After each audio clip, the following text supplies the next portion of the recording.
लाए, लेकिन मुख्यमंत्री के दफ्तर में प्रवेश नहीं कर पाए और वहां पहुंचने से पहले ही उनके नाम की रेखा कट गई। बीजेपी का यह फैसला दिल्ली की 1 करोड़ और देश की 70 करोड़ महिलाओं के लिए भी एक बहुत बड़ा संदेश है। इसलिए आज सबसे पहले हम दिल्ली की इस राजनीति का, दिल्ली के नए मुख्यमंत्री का एक ब्लैक एंड व्हाइट विश्लेषण आपके लिए करेंगे और आपको बताएंगे कि इस फैसले का क्या मतलब है।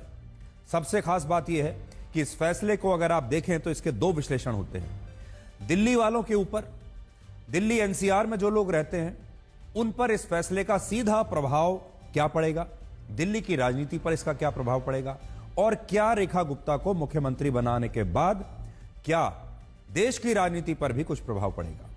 तो आज दिल्ली में मुख्यमंत्री के चुनाव का फैसला उसी अंदाज में हुआ जिस अंदाज में T20 के किसी मैच में सुपर ओवर खेला जाता है।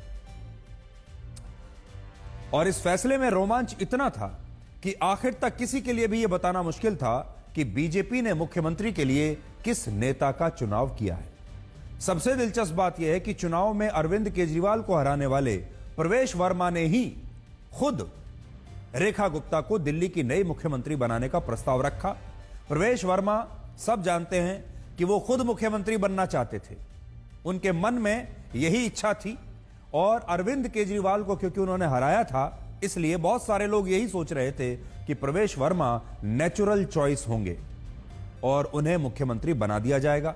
लेकिन प्रवेश वर्मा मुख्यमंत्री नहीं बनाए गए और सबसे बड़ी बात यह है कि रेखा गुप्ता के नाम का प्रस्ताव प्रवेश वर्मा से ही कराया गया। यह है बीजेपी पार्टी। इस प्रस्ताव पर बीजेपी के सभी विधायकों ने अपनी सहमति जताई और आज हम आपको यह भी बताने वाले हैं कि प्रवेश वर्मा केजरीवाल को हराकर भी दिल्ली के मुख्यमंत्री कार्यालय में प्रवेश क्यों नहीं कर पाए और रेखा गुप्ता कौन है। हमारे देश में बहुत सारे लोगों ने शायद उनका नाम भी नहीं सुना होगा।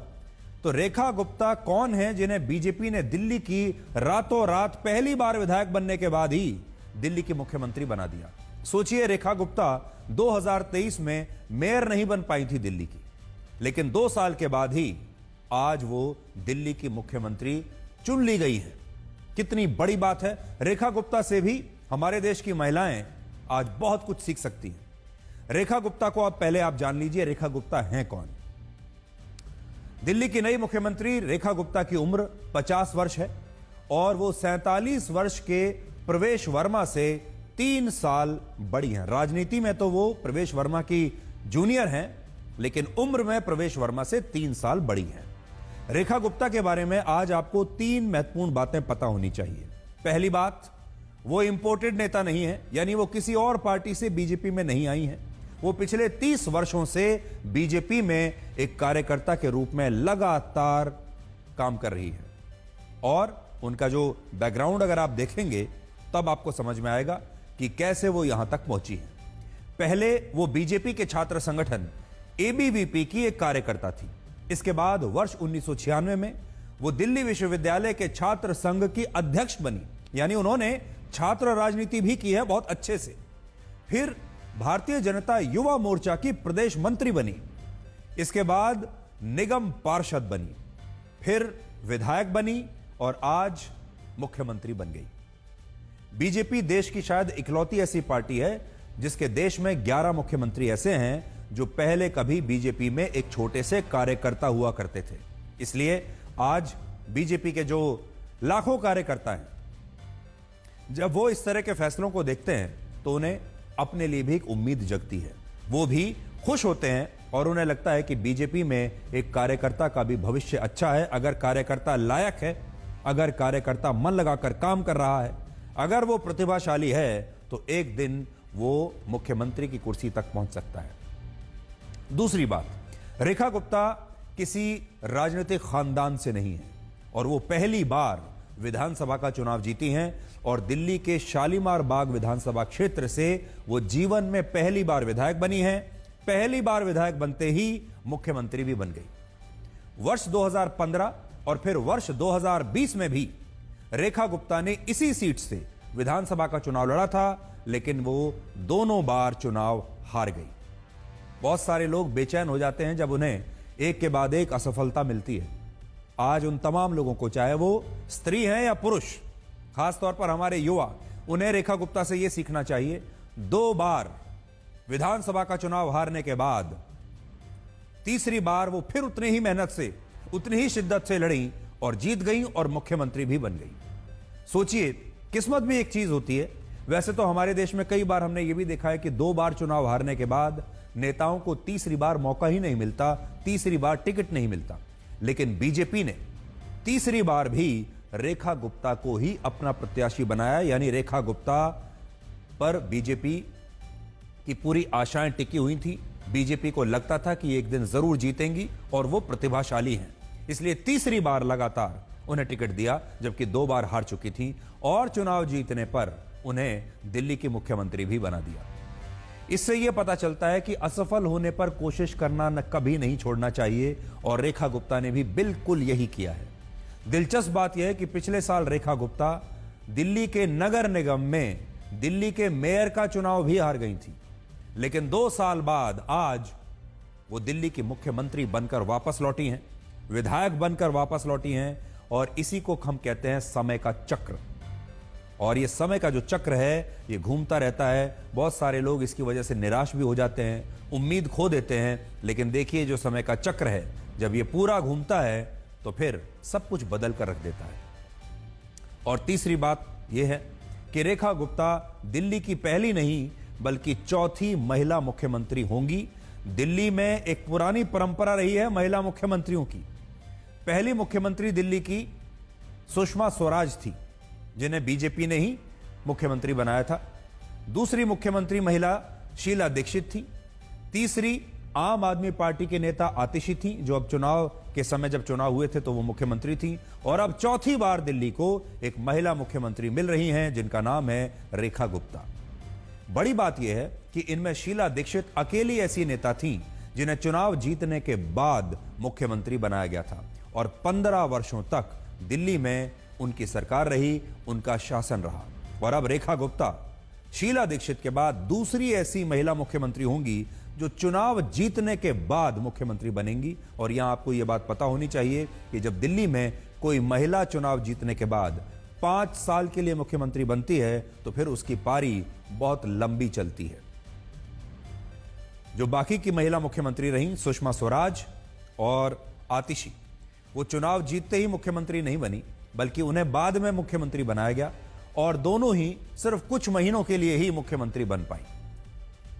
रेखा गुप्ता बनिया समुदाय से आती हैं, जो अगड़ी जाति में माने जाते हैं, और दिल्ली में इस समुदाय की जो संख्या है, दिल्ली की जनसंख्या में, वो है 8%। नोट करने वाली बात यह है कि प्रवेश वर्मा जिस जाट समुदाय से आते हैं, उनकी आबादी भी दिल्ली में 8% ही है। और इससे आप समझ सकते हैं कि बीजेपी ने यह फैसला जातीय समीकरणों से ऊपर उठकर लिया है। और इस फैसले में आपको प्रधानमंत्री मोदी की महिला सशक्तिकरण की नीति की छाप साफ दिखाई देगी। और इससे यह पता चलेगा कि बीजेपी आने वाले भविष्य में महिला सशक्तिकरण पर कितना ज्यादा जोर देने वाली है। बीजेपी अगर प्रवेश वर्मा को मुख्यमंत्री बनाती तो वो सिर्फ एक जाति के एक वर्ग को शायद साध पाती। जैसे 8% जाट हैं दिल्ली में, हो सकता है जाट समुदाय बहुत खुश हो जाता। देश भर में भी जो जाट समुदाय के लोग हैं वो प्रवेश वर्मा को मुख्यमंत्री की कुर्सी पर देखकर बहुत खुश हो जाते। ये बात सही है, लेकिन रेखा गुप्ता को मुख्यमंत्री बनाकर बीजेपी ने दिल्ली की 1 करोड़ महिलाओं को साधने का काम किया है, उन्हें खुश कर दिया है, उनको राजनीति में एक प्रतिनिधित्व दिया है दिल्ली की 1 करोड़ महिलाओं को।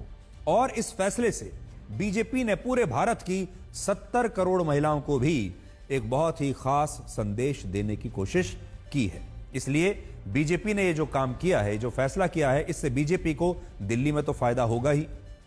दिल्ली की 1 करोड़ महिलाएं खुश होंगी कि किसी महिला को दिल्ली का मुख्यमंत्री बनाया गया है, लेकिन इस देश में जो 70 करोड़ महिलाएं हैं वो भी इस फैसले से प्रभावित होंगी। इस घोषणा के बाद अब देश में 2 महिला मुख्यमंत्री हो गई हैं। एक है पश्चिम बंगाल की मुख्यमंत्री ममता बनर्जी और दूसरी हैं दिल्ली की नई मुख्यमंत्री रेखा गुप्ता। बड़ी बात यह है कि प्रधानमंत्री मोदी के शासन में पहली बार ऐसा हुआ है जब बीजेपी ने किसी राज्य में चुनाव जीतकर एक महिला को मुख्यमंत्री बनाया है। इस समय 13 राज्यों में बीजेपी के सभी मुख्यमंत्री पुरुष थे, लेकिन अब दिल्ली में बीजेपी के मुख्यमंत्री एक महिला होंगी और यह एक नया बदलाव है बीजेपी में। इससे पहले बीजेपी ने कई महिलाओं को मुख्यमंत्री बनाया है, लेकिन इस बार का जो इक्वेशन है वो हम आपको बता रहे हैं। हो सकता है कि दिल्ली में नेता प्रतिपक्ष भी एक महिला ही हो, क्योंकि केजरीवाल चुनाव हार गए हैं और पूर्व मुख्यमंत्री आतिशी चुनाव जीत गई है। इसलिए यह भी हो सकता है कि दिल्ली की मुख्यमंत्री भी एक महिला हो, जो है ही, और विपक्ष के नेता भी एक महिला रहें अगर आम आदमी पार्टी आतिशी को विपक्ष के नेता बनाती है। रेखा गुप्ता को मुख्यमंत्री बनाने के पीछे इस फैसले में दो और बड़ी महत्वपूर्ण बातें छिपी हैं। पहली बात यह है कि राजनीति में महिला आरक्षण को लागू करने के बाद अब प्रधानमंत्री मोदी महिला सशक्तिकरण के लिए बड़े बड़े फैसले ले रहे हैं। और दूसरा, दिल्ली में इस बार का पूरा चुनाव महिलाओं को केंद्र में रखकर लड़ा गया था और सभी राजनीतिक पार्टियों ने महिलाओं को हर महीने 2100 रुपए से लेकर 2500 रुपए का आर्थिक भत्ता देने का वादा किया था। और इनमें बीजेपी ने वादा किया है कि वो हर महीने महिलाओं को 2500 रुपया देगी। तो ये जो चुनाव है, अगर आप देखें तो असल में महिलाओं के इर्द गिर्द ही घूम रहा था, चाहे वो पार्टी कोई भी हो। और हर पार्टी दिल्ली की महिला वोटर्स को खुश करने में लगी हुई थी। इसलिए जब चुनाव ही महिलाओं के नाम पर लड़ा गया है, तो फिर अगर मुख्यमंत्री भी एक महिला बनती है तो संदेश बहुत अच्छा जाता है। पहले देश में परिवार में जो पुरुष होते थे, जिन्हें हम हेड ऑफ द फैमिली कहते हैं, क्योंकि हमारे यहां लोग मानते हैं कि यह पुरुष प्रधान समाज है, पुरुष प्रधान परिवार है, और परिवार में जो पुरुष होता है, जो परिवार का प्रमुख होता है, वो पुरुष ये तय करता था कि उनके घर की महिलाएं चुनाव में किसे वोट देंगी। घर के जो बड़े होते थे पुरुष, वो चुनाव से पहले आकर बताते थे पूरे परिवार को कि इस बार वोट इस पार्टी को देना है। लेकिन देखिए कितना बड़ा बदलाव आ गया है। अब आज के जो चुनाव होते हैं, अब चुनावों का रिमोट कंट्रोल महिलाओं के हाथों में आ गया है, पुरुषों के हाथों में नहीं है। और अगर महिलाएं किसी पार्टी के पक्ष में आ जाएं, किसी नेता के पक्ष में आ जाएं, तो उस पार्टी को देश की 70 करोड़ महिलाओं का समर्थन मिल सकता है, साथ मिल सकता है। और अगर ये महिलाएं किसी पार्टी की समर्थक बन गई तो इनका पूरा परिवार इनके फैसले से, इनकी पसंद और नापसंद से प्रभावित होता है, और पूरा परिवार फिर आगे उसी हिसाब से चलता है जैसे महिलाएं कहती हैं। इसलिए आपने देखा होगा हाल के दिनों में पार्टियां चाहे कोई भी हो, चुनाव चाहे कोई भी हो, चाहे वो महाराष्ट्र का चुनाव होगा, चाहे वो दिल्ली का चुनाव होगा, चाहे वो झारखंड का चुनाव होगा, महिलाओं के लिए सबसे ज्यादा कल्याणकारी योजनाएं हर पार्टी लेकर आती है। क्योंकि अब वो समझ चुके हैं कि इस बार, जैसे आपको याद होगा, टीवी में जो लोग टीवी देखते हैं, परिवारों में प्राइम टाइम में रात को 9 बजे कौन सा सीरियल देखना है, टीवी का रिमोट कंट्रोल महिलाओं के हाथ में होता है। वो तय करती हैं कि कौन सा सीरियल चलेगा या कौन सा न्यूज शो उनके घर में चलेगा। पुरुष तय नहीं करते, अब रिमोट कंट्रोल टीवी का महिलाओं के पास रहता है। उसी प्रकार से अब चुनाव का रिमोट कंट्रोल भी महिलाओं के हाथ में आ चुका है। आज दिल्ली में बीजेपी के विधायकों की जिस बैठक में रेखा गुप्ता को मुख्यमंत्री बनाने का फैसला हुआ, उसमें दिल्ली से बीजेपी के सभी सांसद मौजूद थे। और बड़ी बात यह है कि आज से पहले ज्यादातर लोगों ने रेखा गुप्ता का नाम भी नहीं सुना था। नाम कई दिन से चल तो रहा था, लेकिन लोगों को पता नहीं था कि रेखा गुप्ता आखिर है कौन, और अचानक से ये रेखा गुप्ता नाम की जो नेता हैं, ये अचानक से कहां से आ गई और ये मुख्यमंत्री भी बन गई। रेखा गुप्ता के सोशल मीडिया प्लेटफॉर्म एक्स पर अब से 1 घंटा पहले 23,000 फॉलोअर्स थे, लेकिन अब जब से उनके मुख्यमंत्री बनने का ऐलान हुआ है, उनके फॉलोअर्स की संख्या 33,000 हो चुकी है। और हर पल हर मिनट अब रेखा गुप्ता के सोशल मीडिया पर फॉलोअर्स लगातार बढ़ रहे हैं। यानी चुपचाप काम कीजिए, और जब वक्त आएगा तो दुनिया खुद आपको ढूंढकर फॉलो करेगी। अब आपको यह बताते हैं कि बीजेपी ने प्रवेश वर्मा को मुख्यमंत्री क्यों नहीं बनाया। और वो केजरीवाल को हराने के बाद जायंट किलर कहलाए। दिल्ली के सबसे बड़े नेता के तौर पर उभर कर सामने आए।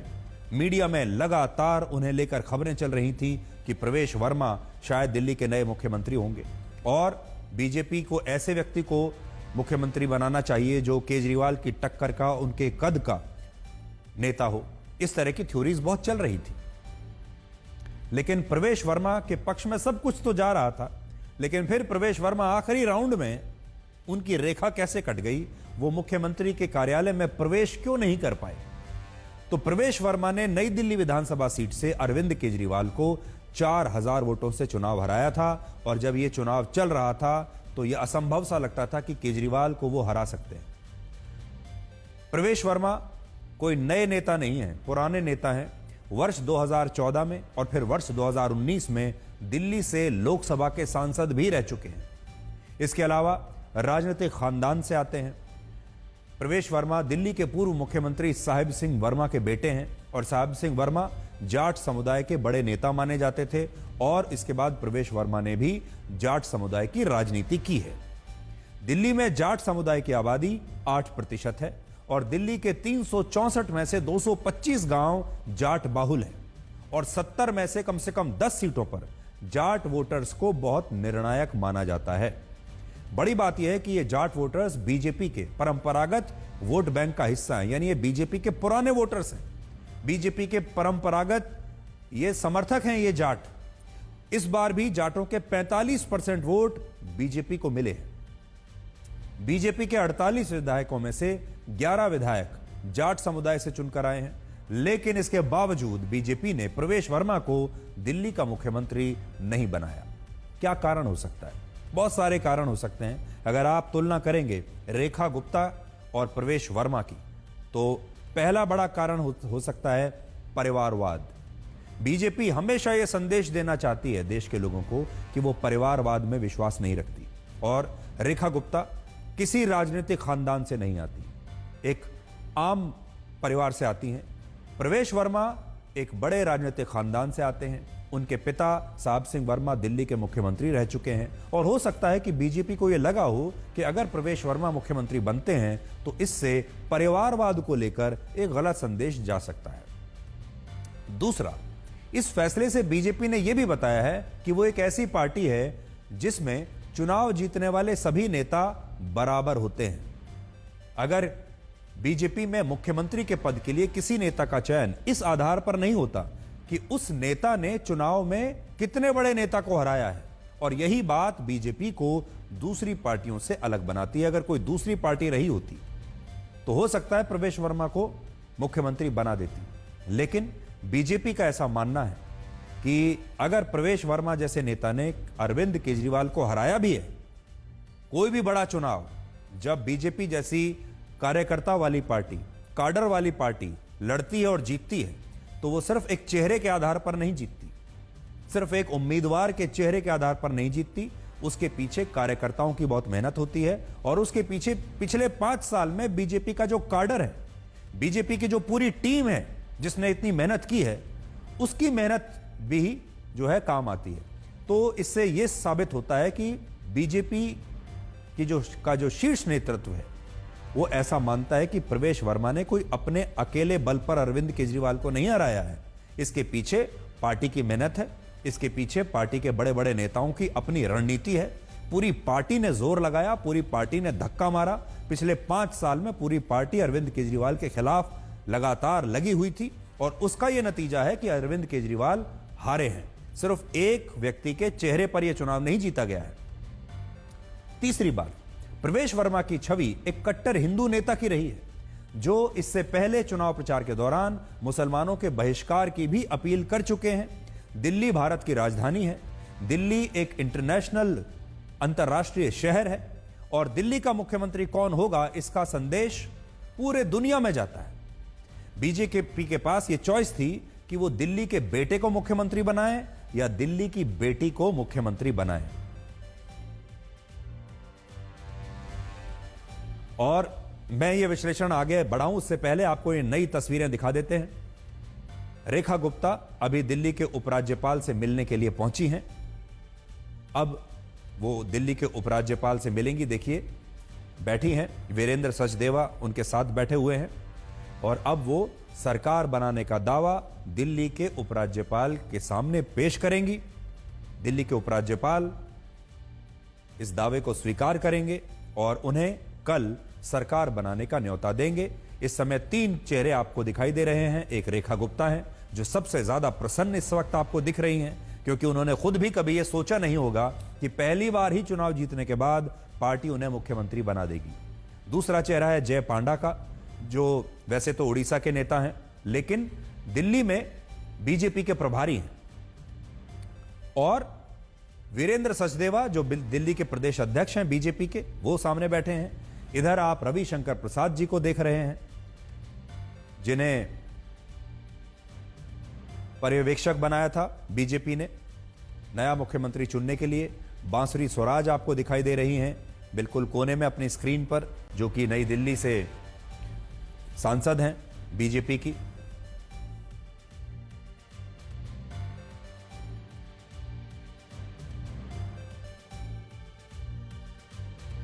और आपको रामवीर सिंह विधूड़ी भी दिखाई दे रहे हैं, जो कि दिल्ली से बीजेपी के सांसद हैं। और ये सारे लोग इस समय उपराज्यपाल के आवास पर बैठे हुए हैं, उपराज्यपाल का इंतजार कर रहे हैं। और अब पार्टी औपचारिक रूप से रेखा गुप्ता सरकार बनाने का दावा उपराज्यपाल को पेश करेंगे। रविशंकर प्रसाद जी के साथ में ओपी धनखड़ बैठे हुए हैं, जो बीजेपी के ही पर्यवेक्षक बनाए गए थे।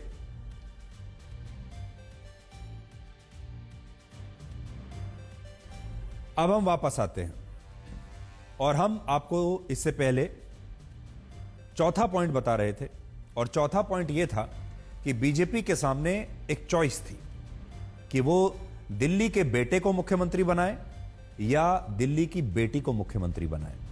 कहने को तो प्रवेश वर्मा भी दिल्ली के बेटे हैं, लेकिन बीजेपी ने दिल्ली के बेटे की बजाय दिल्ली की बेटी को इस पद के लिए चुना है। पांचवी बात यह कि बीजेपी दिल्ली को एक महिला मुख्यमंत्री देना चाहती थी, जिसके कारण प्रवेश वर्मा इस प्रतिस्पर्धा से बाहर हो गए। और इस फैसले से यह भी पता चलता है कि बीजेपी मुख्यमंत्री के चुनाव में हमेशा एक जैसी रणनीति नहीं अपनाती। जैसा देश वैसा भेष, जैसा राज्य वैसी रणनीति। जैसे हालात नए नए होते चाहते हैं, वैसे ही बीजेपी नई नई रणनीति बनाती है और बीजेपी सबको लगातार सरप्राइज देती चली जाती है। लोकसभा चुनाव से पहले बीजेपी ने मध्य प्रदेश, राजस्थान और छत्तीसगढ़ में भी नए नेताओं को मुख्यमंत्री बनाया था, आपने देखा होगा। और ये ऐसे नेता थे जिनके नाम की किसी ने कल्पना भी नहीं की थी, और ऐसे नए नेताओं को बीजेपी ने अपने काडर में से निकाला और उन्हें मुख्यमंत्री की कुर्सी पर बैठा दिया। लेकिन लोकसभा चुनाव में हुए नुकसान के बाद बीजेपी ने हरियाणा में नायब सिंह सैनी को ही रिपीट किया और महाराष्ट्र में भी देवेंद्र फडणवीस को ही मुख्यमंत्री बनाया, जो इस पद के दावेदारों की सूची में वैसे भी सबसे ऊपर ही थे।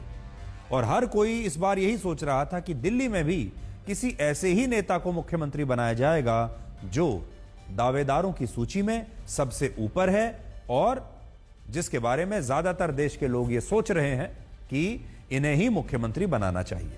लेकिन बीजेपी ने यहां भी देश के लोगों को हैरान किया है, सरप्राइज दे दिया है। बीजेपी ने ऐसा न करके मध्य प्रदेश, राजस्थान और छत्तीसगढ़ के मॉडल को फिर से अपना लिया और 50 वर्ष की रेखा गुप्ता को मुख्यमंत्री बनाने का ऐलान कर दिया, जो पहली बार ही विधायक बनी है।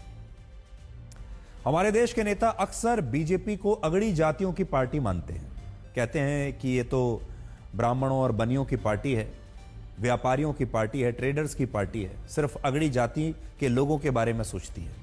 लेकिन अब जो हम आपको सूची दिखाने वाले हैं वो ये बताती है कि देश में बीजेपी के जो 13 मुख्यमंत्री हैं वो लगभग सभी जातियों और वर्गों से आते हैं।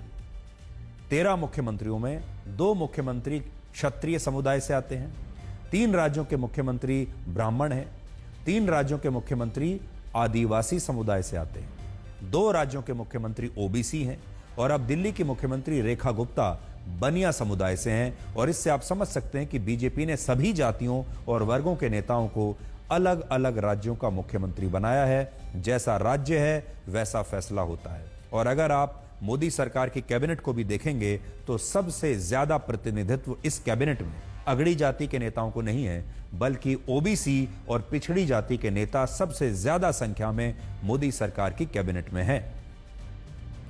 अब देश के 14 राज्यों में बीजेपी के मुख्यमंत्री हो जाएंगे और इन सारे मुख्यमंत्रियों की उम्र को जब आप देखेंगे और उनकी औसत निकालेंगे तो इन सारे मुख्यमंत्रियों की औसत उम्र है 55 वर्ष, 55 ईयर्स।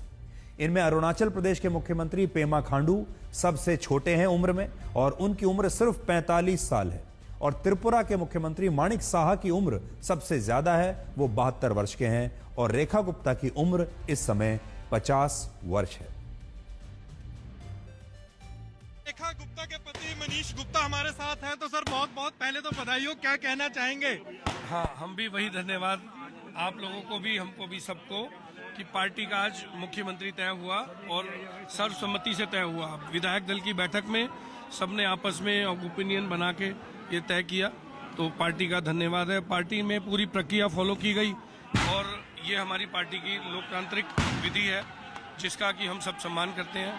वन मैन रोल नहीं है यहाँ तो जो है पूरी सर्वसम्मति से पार्लियामेंट्री बोर्ड और विधायक दल सब लोगों ने मिल के योजना बनाई। मुनीष जी, आप तो उनके साथ पार्षद थे जब से, उन दिनों से लेकर अभी तक के दिन कैसे आप देखते हैं कि आज वो मुख्यमंत्री बन गई है? पार्षद से सफर था, एमएलए और मुख्यमंत्री। हमें तो काम, कोई भी दायित्व हो, हमें तो काम करना है। दायित्व कोई भी हो, लगातार जो भी पब्लिक के हित में जो भी फैसले हैं, जो पार्टी के फैसले हैं, मोदी जी का जो विजन है उसको लागू करना है और वही गाइड करेंगे। हम तो एक मतलब साथ साथ में चलने वाले हैं, वो हमें गाइड करेंगे और हम काम करेंगे। ये है 1993 के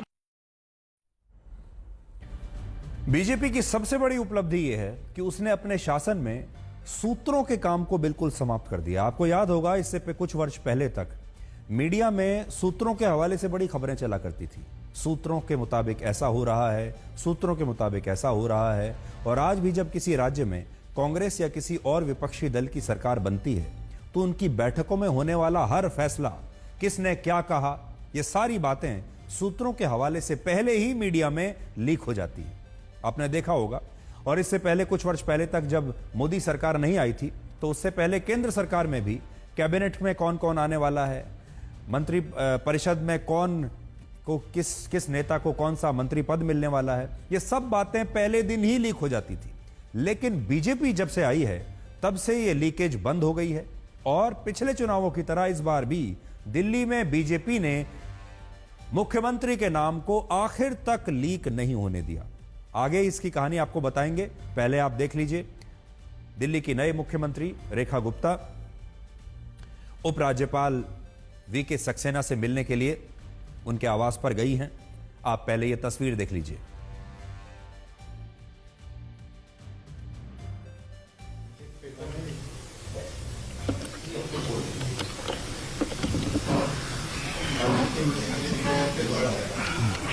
मुझे और उनका धमधमी पार्टी के राष्ट्रीय कैडर दोनों को दिल्ली में जनता दल के नेता के चुनाव को और पार्टी के प्रदेश कार्यालय माननीय सज्जवाल जी सेक्रेटरी मेजन पंडा जी दिल्ली में प्रभारी संगठन के तो सर्वानुमति से रेखा जी को नेता चुना गया। प्रस्ताव करने वाले थे हम प्रवेश करना। उसके बाद सभी के उपाध्याय जी कहाँ लगे नमस्कार है और बिल में जीता और 9 विधायकों ने उसको including animal choice Negri animal animal हमारे सभी सामान्य सांसद भी उपस्थित थे। थोड़ा निकलने में देरी हो गई, क्षमा करिए। तो देखिए हम लोग को उनको रिस्क्यू करना पड़ा। पावड़ी के उत्साह मीडिया करो, हम दोनों ऑब्जर्वर इनके प्रबंधन की चुनाव की आपको कर रहे हैं तो गया वो आपको हम दे देंगे उसकी कॉपी। उसमें हम दोनों के दस्तखत हैं, के दस्तखत हैं और तीनों प्रस्तावकों के और सेकंड आपको और इसके बाद हम।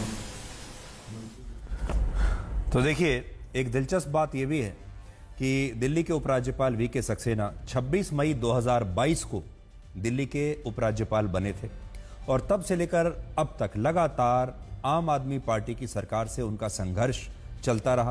पहले उनका संघर्ष चलता था, उनके मतभेद होते थे दिल्ली के मुख्यमंत्री अरविंद केजरीवाल के साथ। उसके बाद फिर आतिशी आई और उन्होंने 2022 से लेकर 2025 तक लगातार आम आदमी पार्टी के साथ संघर्ष किया है। यानी उपराज्यपाल की सोच कुछ अलग है और दिल्ली की सरकार की सोच उससे बिल्कुल उलट है और दिल्ली वालों को इसका बड़ा नुकसान हुआ।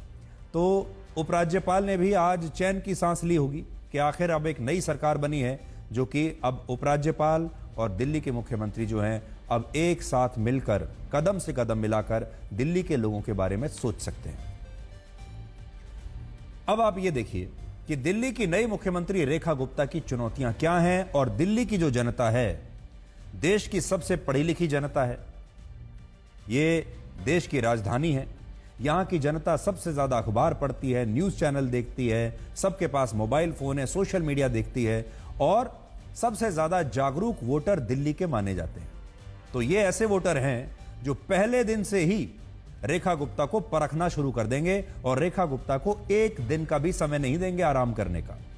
तो सबसे पहली बात यह है कि मुख्यमंत्री रेखा गुप्ता को सिर्फ काम नहीं करना होगा बल्कि उन्हें काम करते हुए दिखना भी होगा। यह बहुत बड़ी चुनौती उनके लिए है। तो उन्हें सबसे पहले वो काम करने होंगे जिससे दिल्ली वालों को तुरंत यह लगे कि सिर्फ उनकी सरकार नहीं बदली बल्कि दिल्ली के हालात भी तुरंत बदलने लगे हैं, दिल्ली की व्यवस्थाएं भी तुरंत बदलने लगी हैं।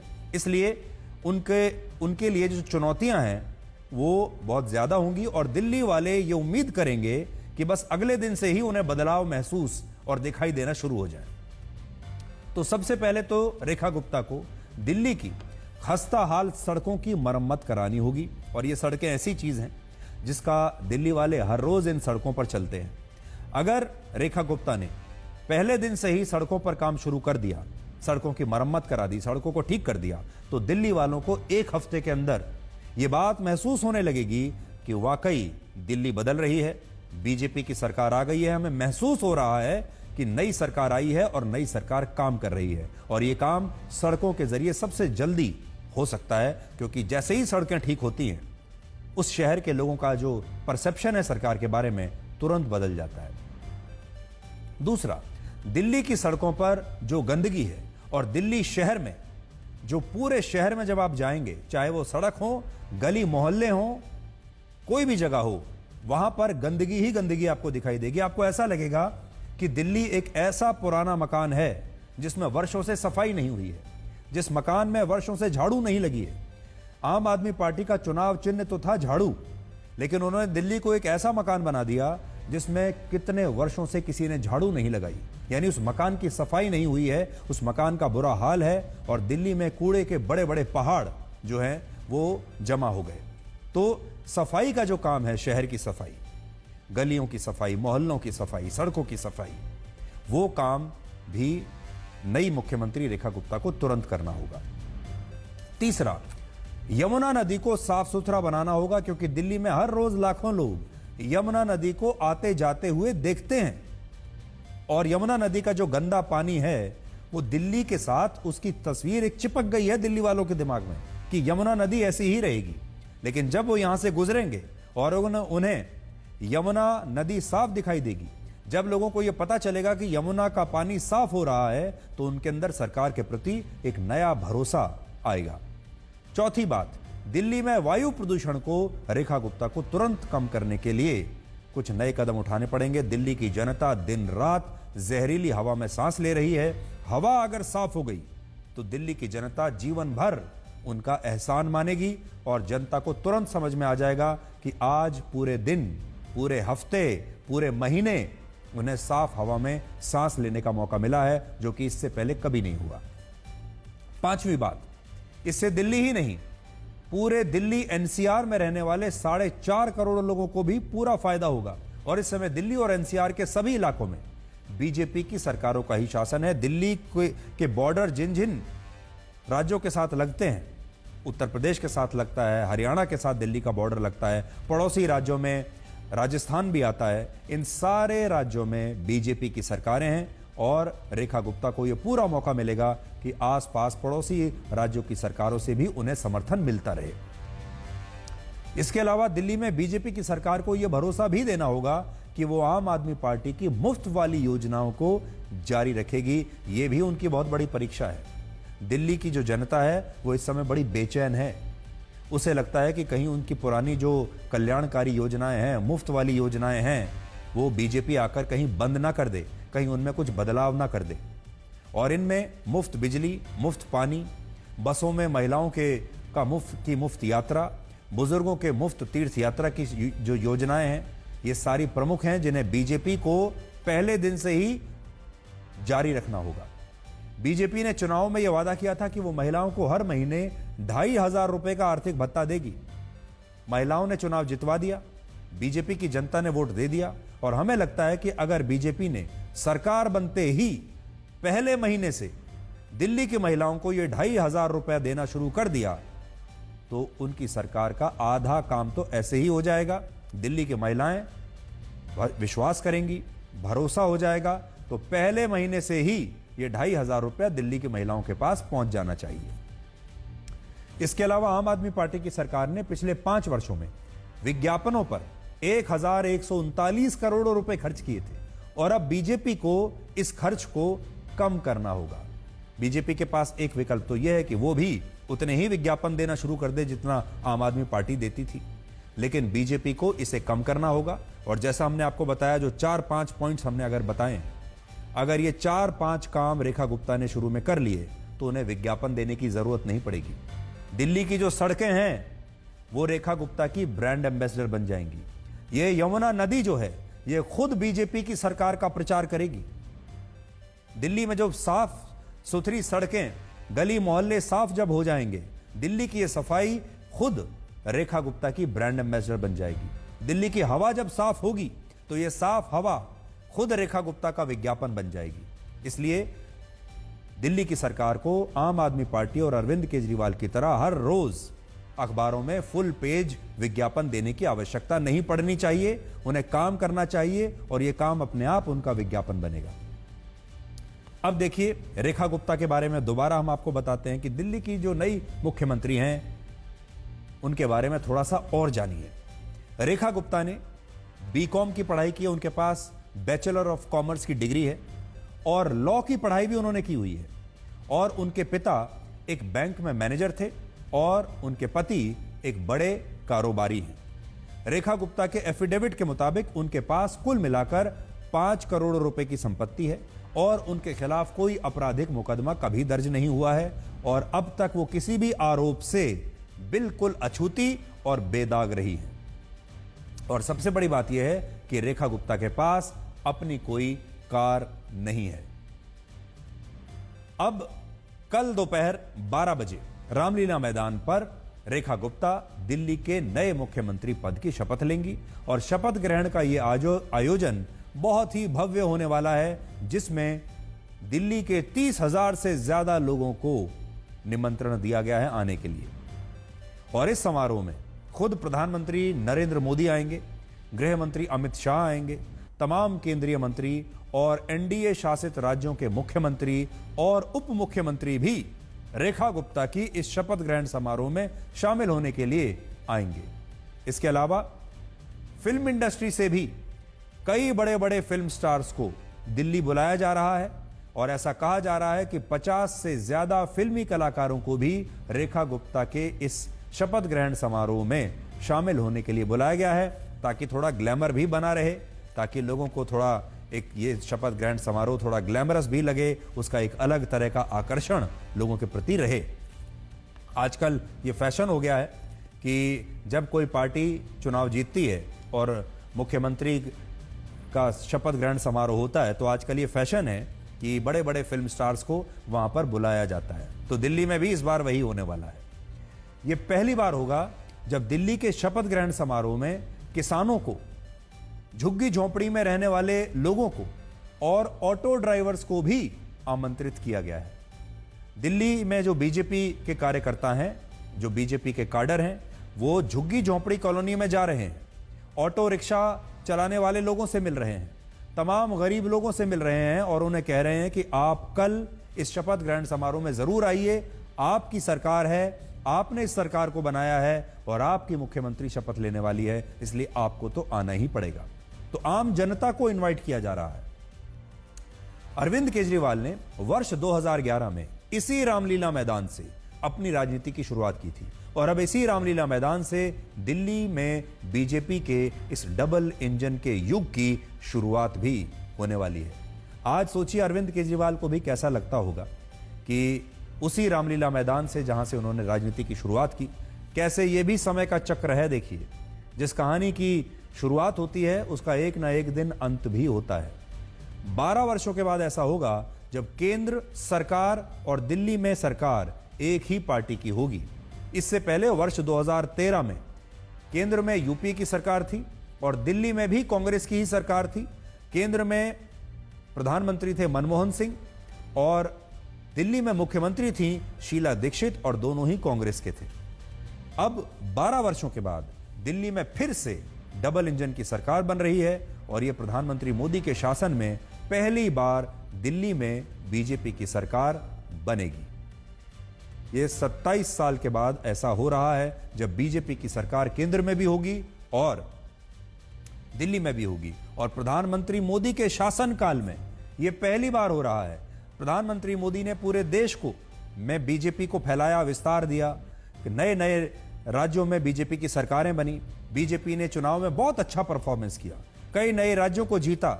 लेकिन प्रधानमंत्री को भी कैसा लगता होगा अभी तक कि 2014 से 2025 आ गया, लेकिन प्रधानमंत्री मोदी अपने देश की अपनी ही राजधानी को कभी जीत नहीं पाए, बीजेपी वहां नहीं जीत पाई। तो ये जो कसक थी, ये जो निराशा थी कि दिल्ली भारत की राजधानी होते हुए भी वहां बीजेपी का शासन नहीं है, ये अब पूरी हो गई। महिला सम्मान सबसे बड़ा प्रायोरिटी है भाजपा का। रेखा गुप्ता को विधायक दल का नेता बनने की, दिल्ली के मुख्यमंत्री पद पे बैठने की बहुत बहुत बधाई। ये बहुत गर्व की बात है और जो दिल्ली के अंदर 50% महिलाएं दिल्ली के अंदर भारतीय जनता पार्टी को जिसने वोट दिया, उन सबके लिए सम्मान की बात है, भारतीय जनता पार्टी के सम्मान की बात है और दिल्ली के लिए सम्मान की बात है। निश्चित तौर के ऊपर कल सुबह से डबल इंजन की सरकार दिल्ली के अंदर विकास करेगी। मेरी बहुत बहुत शुभकामनाएं और बधाई है और मुझे पूरी उम्मीद है कि उनके नेतृत्व में निश्चित तौर पे दिल्ली के लोगों ने जो कष्ट भोगा है पिछले 10 सालों में, उससे भारतीय जनता पार्टी और रेखा जी मुक्त कराएंगे। श्री परवेश वर्मा जी ने प्रस्ताव रखा, उसके बाद श्री विजेंद्र गुप्ता जी ने, श्री सतीश उपाध्याय जी ने उनके समर्थन में प्रस्ताव पेश किया और जिसको सर्वसम्मति से सभी विधायकों ने पास किया। प्रधानमंत्री जी नरेंद्र मोदी ने दिल्ली की जनता से मांगा था कि दिल्ली की सरकार मुझे दे दीजिए और उसके बाद रेखा गुप्ता जी आज दिल्ली की मुख्यमंत्री, प्रधानमंत्री जी ने, नड्डा जी ने, राष्ट्रीय नेतृत्व ने हमारे दिल्ली में नया मुख्यमंत्री तो आ गया। इसके अलावा आज एक और खबर है आपके लिए, इसलिए अब आपको यह बताने वाले हैं कि क्या महाकुंभ को इसलिए निशाना बनाया जा रहा है क्योंकि यह हिंदुओं का सबसे बड़ा धार्मिक आयोजन है। आज मुख्यमंत्री योगी आदित्यनाथ ने उत्तर प्रदेश की विधानसभा में 1 घंटे और 31 मिनट का लंबा भाषण दिया और इसमें 1 घंटा और 12 मिनट ऐसे थे जब मुख्यमंत्री योगी ने सिर्फ महाकुंभ की बात की और कहा कि अगर महाकुंभ का आयोजन करना अपराध है तो इस अपराध को वो बार बार दोहराएंगे। अब देखिए, महाकुंभ पर इतना अटैक क्यों हो रहा है, इतनी राजनीति क्यों हो रही है, महाकुंभ की इतनी आलोचना क्यों हो रही है विपक्ष द्वारा। तो महाकुंभ के 2 पोस्टर बॉयज हैं, एक है प्रधानमंत्री मोदी और दूसरे हैं मुख्यमंत्री योगी। मोदी और योगी ये पोस्टर बॉयज हैं। विपक्षी नेता इस समय इन्हीं दोनों को निशाना बनाने के लिए महाकुंभ का विरोध कर रहे हैं। बीजेपी के सारे मुख्यमंत्रियों में योगी आदित्यनाथ देश के इकलौते ऐसे नेता हैं जिनकी एक तेजी से राष्ट्रीय पहचान बन रही है और इसीलिए बीजेपी देश के हर कोने में उनसे प्रचार करवाती है। और यही कारण है कि योगी आदित्यनाथ पर सिर्फ उत्तर प्रदेश के विपक्षी नेता अखिलेश यादव ही नहीं, बल्कि पश्चिम बंगाल की मुख्यमंत्री ममता बनर्जी भी अटैक करती हैं।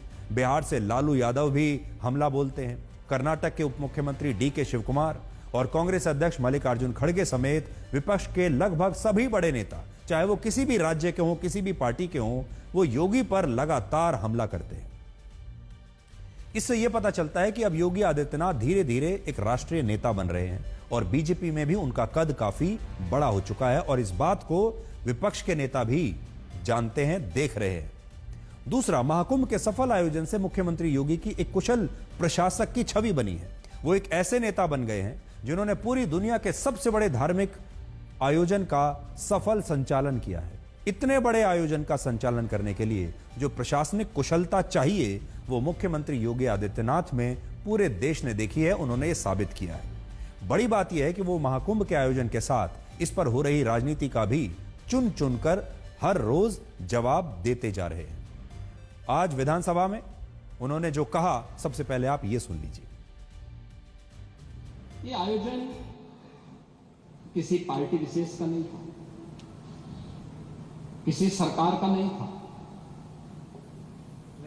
मैं तो बार बार इस बात को कहता रहा हूं कि आयोजन समाज का है, सरकार पीछे है। सरकार सहयोग के लिए, अपने उत्तरदायित्वों का निर्वहन करने के लिए एक सेवक के रूप में हम लोग वहां पर हैं। काहिरा का वीडियो लेकिन महाकुंभ के साथ जोड़ करके दुष्प्रचार किया जा रहा था। नेपाल का वीडियो महाकुंभ के साथ, झारखंड की किसी घटना को महाकुंभ के साथ, या देश के अंदर की किसी अन्य दुर्घटना को जूसी के साथ जोड़ करके दुष्प्रचार करके अफवाह फैलाने का जो कार्य हो रहा था, कौन लोग थे? और इसीलिए मैं कहना चाहूंगा कि बड़ा हसीन है इनकी जवान का जादू। लगा के आग बहारों की बात करते हैं, जिन्होंने रात में चुन चुन के बस्तियों को लूटा, वही नसीबों के मारों की बात करते हैं।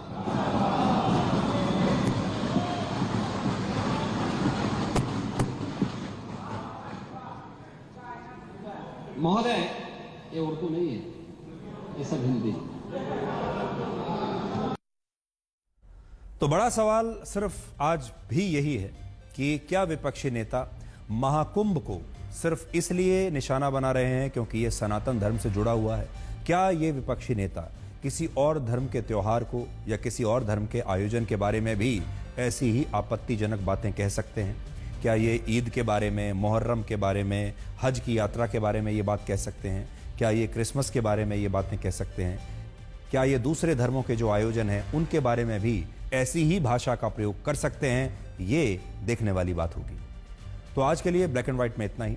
अब आपसे हमारी अगली मुलाकात होगी कल रात 9 बजे। तब तक आप खुश रहिए, सुरक्षित रहिए, स्वस्थ रहिए और कुछ बातों से अनजान रहना ही अच्छा है, क्योंकि सब कुछ जान लेना भी तकलीफ देता है। नमस्कार।